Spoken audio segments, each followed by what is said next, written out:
Di bawah kaki kita tersembunyi dunia yang luar biasa. Dunia yang tidak pernah tidur, yang tak henti-hentinya bekerja, berperang, dan berkomunikasi.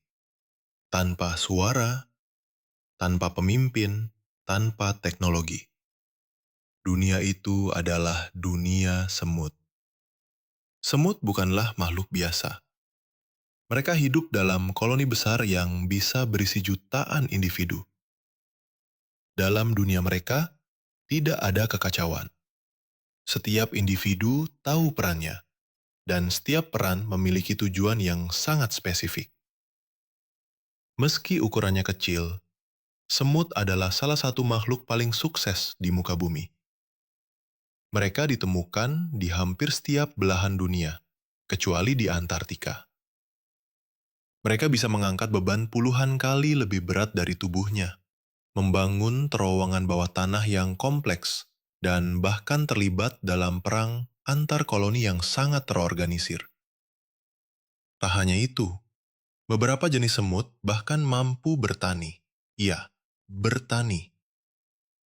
Mereka memotong daun, menyimpannya di sarang, dan menumbuhkan jamur untuk dimakan. Ada juga semut yang memelihara kutu daun seperti manusia memelihara sapi. Dalam dokumenter ini, kita akan menyelami lebih dalam tentang kehidupan semut. Bagaimana mereka membentuk masyarakatnya, bagaimana mereka berkomunikasi tanpa suara, dan bagaimana mereka menguasai dunia mikro yang penuh keajaiban. Bersiaplah untuk memasuki dunia kecil yang memiliki dampak besar bagi kehidupan di bumi. Meski tampak kecil dan sederhana, tubuh semut adalah hasil evolusi yang luar biasa efisien.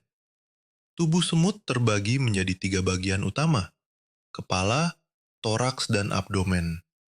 Di kepala mereka terdapat sepasang antena yang menjadi alat utama untuk merasakan dunia.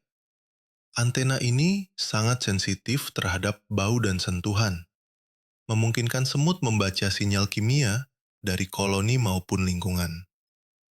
Mereka juga memiliki rahang kuat atau mandible yang digunakan untuk menggigit, membawa makanan, memotong daun, bahkan bertarung.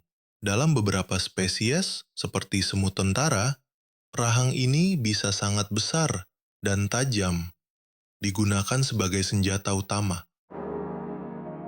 Mata semut terdiri dari mata majemuk, yang mampu mendeteksi gerakan dan cahaya meski tidak sebaik mata manusia. Beberapa spesies semut, terutama yang hidup di bawah tanah, bahkan tidak memiliki mata sama sekali. Di bagian toraks, terdapat 6 kaki ramping yang memungkinkan semut bergerak cepat dan lincah di berbagai medan, termasuk tanah, pasir, bahkan permukaan vertikal. Lalu di bagian belakang tubuh, yaitu abdomen, terdapat berbagai organ penting, termasuk kelenjar penghasil feromon. Feromon adalah senyawa kimia yang digunakan semut untuk berkomunikasi satu sama lain. Lewat feromon, mereka bisa menunjukkan jalan ke sumber makanan, memperingatkan bahaya, atau menandai wilayah kekuasaan. Uniknya, semut tidak memiliki paru-paru seperti manusia. Mereka bernapas melalui lubang-lubang kecil di sisi tubuh yang disebut spirakel, mengandalkan difusi udara langsung ke jaringan tubuhnya. Semua ini membuat semut menjadi makhluk kecil yang sangat tangguh. Desain tubuh mereka memungkinkan adaptasi di hampir setiap lingkungan di bumi, dari hutan hujan tropis hingga gurun kering. Jika manusia hidup dalam kota-kota besar, maka semut hidup dalam kerajaan tersembunyi yang sangat terorganisir. Di dalam sebuah koloni, semut hidup dalam sistem sosial yang rumit, namun sangat efisien, tanpa pemimpin tunggal, tanpa komando verbal, tetapi tetap harmonis. Setiap koloni semut terdiri dari 3 kasta utama: ratu, pekerja, dan prajurit. Sang ratu memiliki tugas utama, bertelur. Ia bisa hidup hingga belasan bahkan puluhan tahun dan bisa menghasilkan ribuan telur dalam satu hari. Ia adalah pusat reproduksi dari seluruh koloni. Semut pekerja yang biasanya kita lihat di permukaan tanah adalah betina mandul yang bertugas melakukan hampir semua pekerjaan. Mencari makan, merawat larva, membersihkan sarang, membangun terowongan, hingga melindungi koloni dari bahaya. Lalu ada prajurit. Semut bertubuh lebih besar, rahang lebih kuat, dan peran utamanya adalah menjaga gerbang sarang serta melawan ancaman. Uniknya, semua semut ini tidak mendapatkan perintah langsung seperti tentara. Mereka menggunakan sinyal kimia, getaran, dan sentuhan untuk menentukan apa yang harus dilakukan. Misalnya, jika koloni kekurangan makanan, lebih banyak semut akan secara otomatis keluar untuk mencari sumber makanan. Saat ratu mati, koloni bisa perlahan-lahan runtuh. Namun, di beberapa spesies, semut bisa membesarkan larva khusus menjadi ratu baru. Ini menunjukkan betapa fleksibelnya sistem sosial mereka. Lebih dari itu, koloni semut juga bisa berkembang menjadi super koloni, gabungan beberapa koloni yang tidak saling menyerang. Di beberapa kasus ekstrim, super koloni ini bisa memanjang hingga ratusan kilometer, seperti yang ditemukan di Eropa dan Jepang. Kehidupan dalam koloni semut menunjukkan bahwa kerjasama, pembagian tugas, dan efisiensi bisa dicapai tanpa komando pusat. Sebuah pelajaran luar biasa dari dunia mikro. Bayangkan sebuah masyarakat tanpa suara, tanpa kata, namun mampu bekerja dengan sangat teratur. Itulah yang dilakukan semut setiap hari. Mereka berkomunikasi bukan dengan suara atau tulisan, melainkan melalui bahasa kimia, feromon. Ketika seekor semut menemukan makanan, ia akan meninggalkan jejak feromon di sepanjang jalan pulangnya ke sarang. Semut lain yang mencium jejak ini akan mengikutinya dan memperkuat jejak tersebut jika mereka juga menemukan makanan di ujungnya. Semakin kuat jejaknya, semakin banyak semut yang datang. Begitulah cara semut menciptakan jalur logistik tanpa peta dan tanpa kata. Semut juga menggunakan feromon untuk memberi peringatan. Jika ada ancaman atau musuh, mereka akan mengeluarkan sinyal kimia khusus yang memicu semut lain untuk datang dan menyerang. Dalam sekejap, sekelompok kecil semut bisa berubah menjadi pasukan besar yang siap bertempur. Selain feromon, semut juga saling menyentuh antena atau tubuh untuk mengenali anggota koloni. Setiap koloni memiliki bau khas yang unik, dan semut bisa mengenali siapa teman dan siapa musuh hanya dengan sentuhan singkat. Salah satu contoh komunikasi yang menakjubkan adalah ketika semut bekerja bersama untuk membentuk jembatan hidup, saling menggenggam tubuh satu sama lain agar koloni bisa menyeberangi celah atau air. Ini bukan hasil perintah, tapi hasil dari reaksi otomatis terhadap kondisi lingkungan dan sinyal yang diterima. Bahkan ada fenomena menarik bernama semut zombie, di mana jamur parasit Ophiocordyceps mengendalikan otak semut agar naik ke tempat tinggi dan mati di sana. Tempat ideal bagi jamur menyebar. Ini menunjukkan betapa penting dan kompleksnya sistem sinyal dalam tubuh semut. Tanpa suara, tanpa teknologi, semut membuktikan bahwa kerjasama dan komunikasi tetap bisa berlangsung secara efektif. Mereka tidak membutuhkan kata untuk membangun dunia yang sangat tertata. Meski kecil, semut bukan makhluk yang mudah ditaklukkan. Mereka memiliki berbagai strategi bertahan hidup dan kemampuan bertempur yang sangat luar biasa. Seringkali bahkan melebihi skala dan kemampuan tubuh mereka sendiri. Beberapa spesies semut adalah pemburu ulung. Mereka memburu mangsanya dalam kelompok besar, menggunakan kecepatan dan koordinasi yang luar biasa. Misalnya semut tentara atau army ant. Mereka bergerak dalam kawanan ribuan ekor, menyerbu apapun yang ada di jalan mereka. Dalam hitungan menit, mereka bisa melumpuhkan mangsa jauh lebih besar dari ukuran mereka. Sementara itu, semut pemotong daun tidak berburu, tapi mereka bertani. Mereka membawa potongan daun ke dalam sarang, bukan untuk dimakan langsung, melainkan sebagai media tumbuh jamur, makanan utama mereka. Ini adalah salah satu contoh pertanian paling awal di bumi, dilakukan oleh semut jauh sebelum manusia mengenal bercocok tanam. Semut juga menunjukkan kemampuan adaptasi yang luar biasa terhadap lingkungan ekstrim. Di daerah banjir, semut bisa membentuk rakit hidup dengan saling mengaitkan tubuh mereka agar bisa mengapung dan menyelamatkan ratu serta larva. Dalam panas ekstrim, semut gurun seperti kata glyphis bisa menahan suhu hingga 60 derajat Celcius dengan struktur kaki panjang yang mengangkat tubuh mereka dari tanah panas. Saat menghadapi serangan, semut juga tidak tinggal diam. Mereka menggunakan rahang tajam, sengatan berbisa, bahkan meledakan tubuh mereka untuk melindungi koloni. Ya, beberapa spesies semut seperti Camponotus saundersi di Asia Tenggara memiliki kemampuan bunuh diri defensif. Tubuh mereka meledak dan mengeluarkan zat lengket beracun yang mematikan musuh. Bahkan dalam skala besar, semut bisa melakukan perang antar koloni. Semut Argentina misalnya dikenal melakukan invasi global dan menghancurkan koloni lokal demi memperluas wilayah. Mereka bertarung dengan semut lain dalam pertempuran massal yang bisa berlangsung berhari-hari.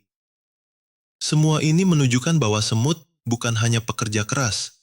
Mereka juga pejuang tangguh, ahli strategi, dan penyintas sejati di alam liar. Dari ribuan spesies semut yang tersebar di seluruh dunia, masing-masing memiliki keunikan dan kemampuan luar biasa yang membuat mereka begitu istimewa. Salah satu yang paling terkenal adalah semut peluru, Paraponera clavata, yang hidup di hutan hujan Amerika Selatan. Sengatannya dikenal sebagai salah satu yang paling menyakitkan di dunia serangga, bahkan lebih sakit dari sengatan lebah atau tawon. Penduduk asli suku Sateremawe di Brasil bahkan menggunakannya dalam ritual kedewasaan, dengan memasukkan tangan ke dalam sarung tangan berisi semut peluru.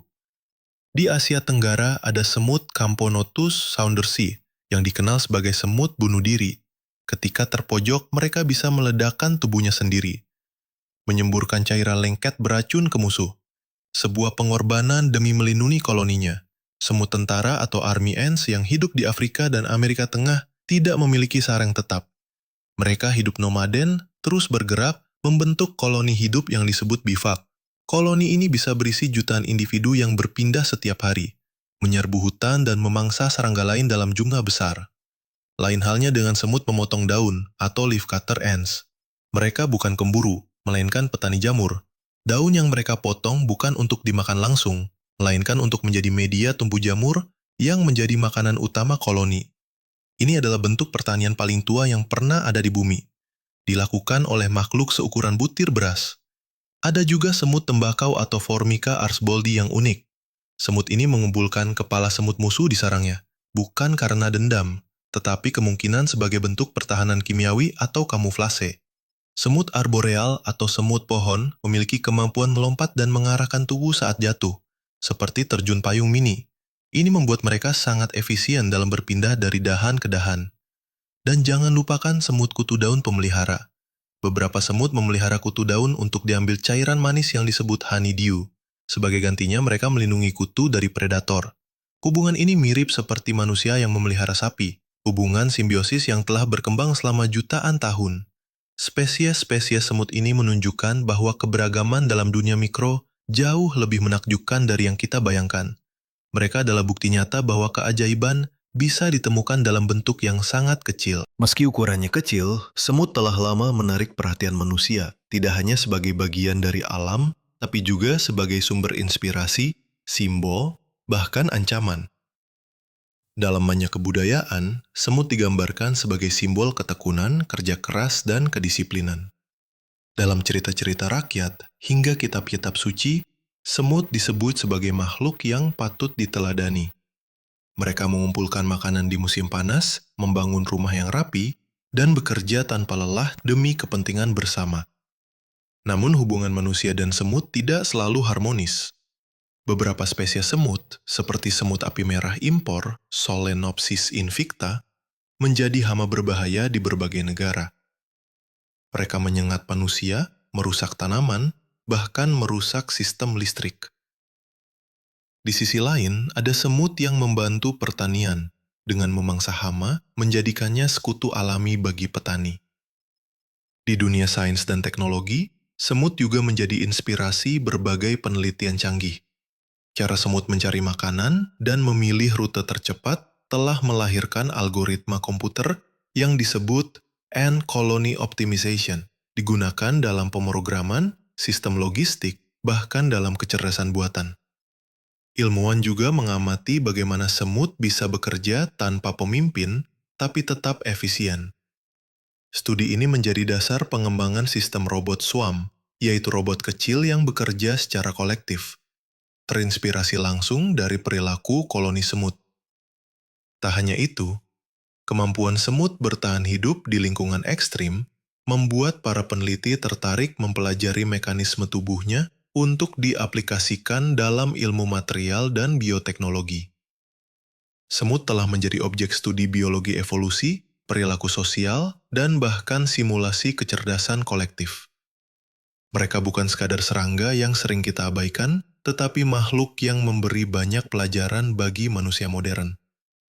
Dunia semut mengajarkan kita tentang kerjasama, efisiensi, dan ketahanan. Nilai-nilai yang juga kita butuhkan sebagai spesies yang lebih besar, tetapi seringkali lebih lemah dalam hal kolaborasi. Kita hidup di dunia yang begitu luas dan kompleks, namun sering lupa bahwa di bawah kaki kita ada peradaban kecil yang tak kalah luar biasanya. Semut, makhluk mungil yang sering kita anggap sepele, ternyata menyimpan pelajaran besar bagi kehidupan. Mereka tidak mengenal kata, tidak punya pemimpin tunggal, tidak memiliki teknologi, tapi mereka bisa membangun terowongan yang rumit, menjalankan sistem sosial yang rapi, bercocok tanam, bahkan berperang. Semua dilakukan dengan koordinasi yang sempurna, hanya dengan sinyal kimia dan naluri yang telah mereka kembangkan selama jutaan tahun. Dunia semut adalah cerminan dari apa yang bisa dicapai oleh kerjasama dan kesederhanaan. Mereka tidak bersaing demi ego, melainkan bekerja demi kelangsungan hidup bersama. Mereka tidak punya ambisi pribadi, tapi justru itu yang membuat koloni mereka kuat. Di balik tubuh kecil mereka, tersimpan kekuatan besar. Mereka menyebar hampir ke seluruh penjuru bumi, menguasai hampir setiap ekosistem, dan terus bertahan dalam kondisi yang paling ekstrim. Saat kita melihat seekor semut melintasi tanah, mungkin kita hanya melihat titik kecil yang lewat begitu saja. Tapi jika kita mau berhenti sejenak dan memperhatikannya lebih dalam, kita akan menyadari bahwa kita sedang menyaksikan bagian dari sistem kehidupan yang sangat luar biasa, dunia mikro yang penuh keteraturan, kecerdikan, dan keajaiban. Maka lain kali saat kamu melihat semut membawa makanan di ujung teras rumah, ingatlah, kamu sedang menyaksikan pekerja kecil dari kerajaan raksasa yang tersembunyi. Sebuah dunia kecil, dengan dampak yang jauh lebih besar dari yang pernah kita bayangkan. Video dokumenter ini dipersembahkan oleh Cepat Isi, solusi top-up digital yang cepat, praktis, dan tanpa repot. Di Cepat Isi, kamu bisa langsung top-up game seperti Mobile Legends, Free Fire, PUBG, dan lainnya tanpa perlu login atau deposit. Tidak hanya itu, kamu juga bisa beli pulsa, paket data, token listrik, dan membayar berbagai tagihan penting, seperti air, PLN, internet, BPJS, hingga TV kabel. Semuanya dalam satu tempat. Proses instan, harga transparan, dan dukungan berbagai metode pembayaran lokal membuat pengalaman digital kamu jauh lebih mudah. Cepat isi cepat tanpa ribet. Kunjungi sekarang di cepatisi.com atau download aplikasi Cepat Isi Game and Produk Digital di Play Store.